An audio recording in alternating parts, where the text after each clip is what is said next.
As of March 2026, Canada family visa processing times, spousal sponsorship, are generally taking 15 months for outland applications and 21 months for inland applications, according to IRCC official processing times, March 2026. These times can fluctuate based on volume and specific case complexity, with Quebec destined applications often taking longer.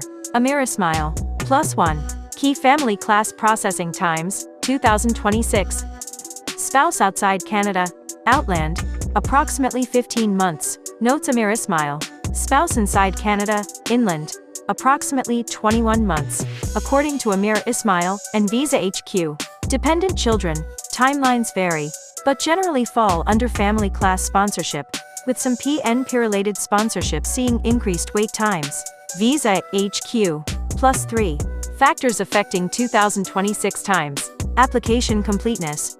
Incomplete applications cause significant delays. Quebec processing. Applications destined for Quebec follow a separate, often longer process. Workload. Increased volume in permanent resident streams can slow processing. YouTube channel, and please like, subscribe and share this video with your friends as much as possible.